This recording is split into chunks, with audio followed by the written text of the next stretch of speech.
Bismillahirrahmanirrahim. Assalamualaikum warahmatullahi wabarakatuh. Alhamdulillahirabbil alamin. Wassalatu wassalamu ala asrafil anbiya'i wal mursalin sayyidina wa maulana Muhammadin wa ala alihi wa sahbihi ajmain, amma ba'du.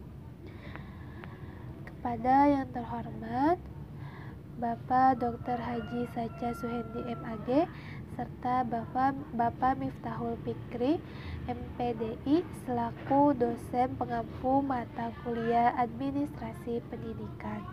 Tak lupa salam rindu kepada teman-teman sekalian. Semoga kita semua selalu dalam keadaan sehat walafiat. Amin ya robbal alamin. Salawat dan salam tidak lupa kita curah limpahkan kepada Nabi Allah Muhammad Sallallahu Alaihi Wasallam yang telah mengantarkan umat manusia dari peradaban hidup yang jahiliyah menuju peradaban hidup yang modern, yang penuh dengan kemajuan ilmu pengetahuan dan teknologi seperti yang kita rasakan saat ini. Semoga kita semua termasuk hambanya yang taat dan yang berhak mendapatkan syafaat di akhirat kelak. Amin amin ya robbal alamin. Saya akan membahas tentang pengertian profesi.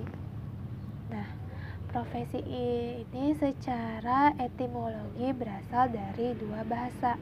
Yang pertama bahasa Inggris dan yang kedua bahasa Latin. Bahasa Inggris yaitu profession dan bahasa Latin yaitu professus. Nah, keduanya ini mempunyai arti yang sama, yaitu mampu atau ahli di bidang tertentu. Kata profesi dalam bahasa Inggris ini mempunyai arti yang sama dengan kata vocation, occupation, job yang memiliki arti yaitu profesi, pekerjaan, dan jabatan. Nah, profesi ini itu bukan sekedar pekerjaan saja, tetapi vokasi khusus yang memiliki expertise, responsibility, dan corporateness. Nah, expertise ini yaitu keahlian yang diperoleh melalui pendidikan dan latihan dalam waktu yang lama. Sedangkan responsibility yaitu tanggung jawab. Jadi, seorang itu dapat dikatakan tanggung jawab apabila dia berani melakukan sesuatu dan segala konsekuensi yang dikerjakan. Sedangkan corporateness dapat diartikan sebagai kesejawatan. Nah, oleh karena itu, profesi adalah suatu pekerjaan khusus yang dilandaskan dengan keahlian, tanggung jawab, dan kesejawatan. Jadi dapat kita simpulkan bahwa profesi yaitu suatu pekerjaan yang membutuhkan ilmu pengetahuan dan keterampilan yang khusus di bidang tertentu agar pekerjaan yang dikerjakan dapat berjalan dengan baik. Adapun esensi yang terkandung di dalam definisi profesi yaitu hakikat profesi adalah suatu pernyataan atau suatu janji yang terbuka. Yang kedua yaitu profesi mengandung suatu pengabdian. Dan yang ketiga, profesi adalah suatu jabatan atau pekerjaan tertentu dengan sendirinya membutuhkan keahlian, pengetahuan, dan keterampilan. Baik, selanjutnya yaitu ada pengertian kode etik keguruan. Etika ini merupakan suatu landasan perilaku kerja dan tenaga kerja pendidikan lainnya. Dengan adanya etika ini dapat tercipta suasana dan kualitas kerja yang efektif, efisien, dan produktif.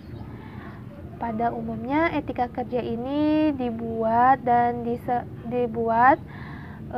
oleh kesepakatan para pendukung pekerjaan dengan mengacu pada sumber-sumber nilai dan moral. Nah, rumusan kerja yang telah disepakati ini dinamakan sebagai kode etik. Kode etik ini menjadi suatu rujukan untuk mewujudkan perilaku etika seseorang dalam melaksanakan tugas-tugasnya. Dengan adanya kode etik ini, kita dapat mengontrol, menilai, dan memperbaiki serta mengembangkan perilaku dari pekerja tersebut. Nah,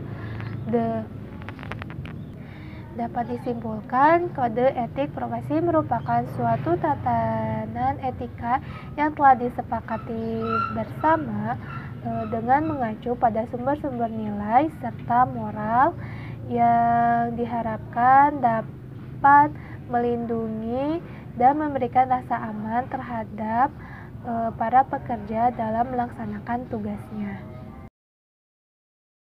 Bismillahirrahmanirrahim. Di sini saya akan menjelaskan tentang tujuan kode etik keguruan. Pada dasarnya, tujuan merumuskan kode etik profesi ini adalah untuk kepentingan anggota dan untuk kepentingan organisasi itu sendiri.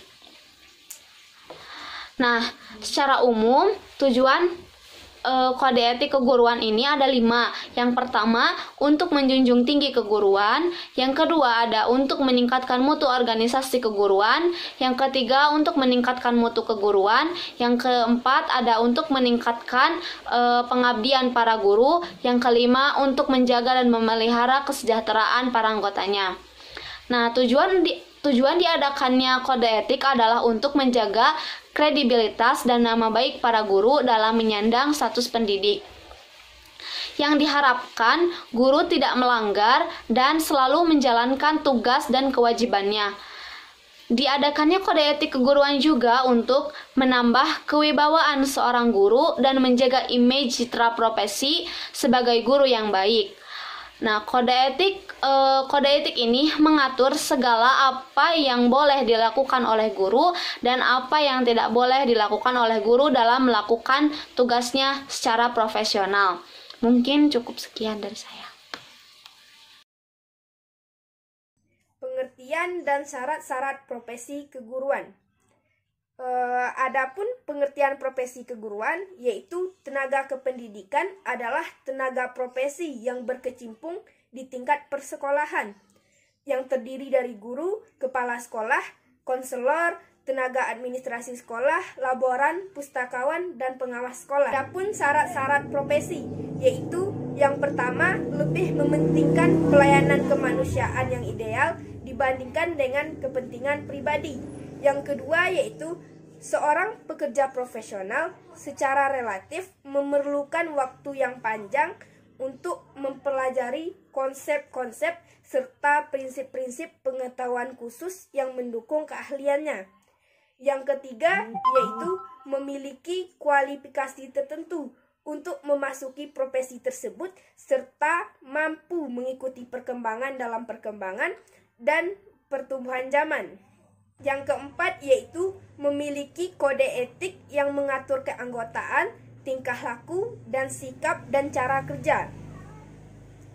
Yang kelima yaitu membutuhkan suatu kegiatan intelektual yang tinggi. Yang keenam yaitu adanya organisasi yang dapat meningkatkan standar pelayanan, disiplin diri dalam profesi, serta kesejahteraan anggotanya. Yang ketujuh yaitu memberikan kesempatan untuk kemajuan, spesialisasi, dan kemandirian. Dan yang terakhir yaitu memandang profesi sebagai suatu karir hidup dan menjadi seorang anggota yang permanen. Oke, baik. Di sini saya akan melanjutkan pembahasan mengenai penetapan kode etik.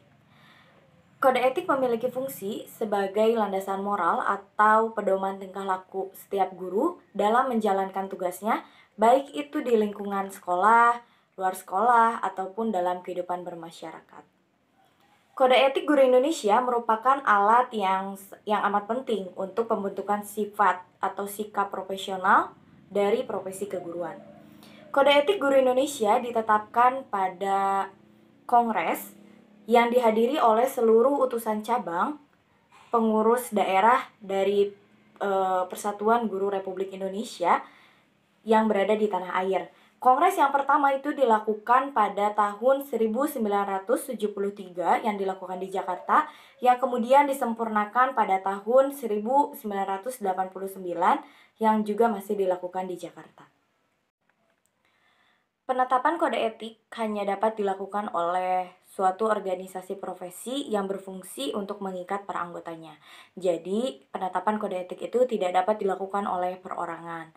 Selain itu, kode etik juga memiliki fungsi yaitu untuk mempengaruhi tingkat kedisiplinan suatu profesi, seperti halnya kode etik keguruan yang memiliki fungsi yaitu untuk meningkatkan kedisiplinan dari para guru.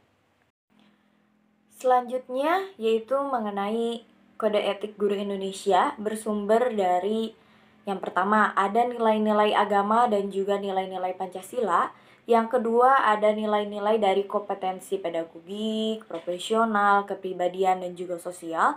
Dan yang terakhir ada nilai-nilai jati diri, harkat dan martabat manusia yang meliputi kesehatan aspek jasmania, spiritual, emosional dan juga sosial. Mungkin hanya sekian yang dapat kelompok kami sampaikan, kurang lebihnya mohon dimaafkan. Apabila ada penambahan ataupun pertanyaan boleh dalam forum diskusi. Wabillahi taufiq wal hidayah. Assalamualaikum warahmatullahi wabarakatuh.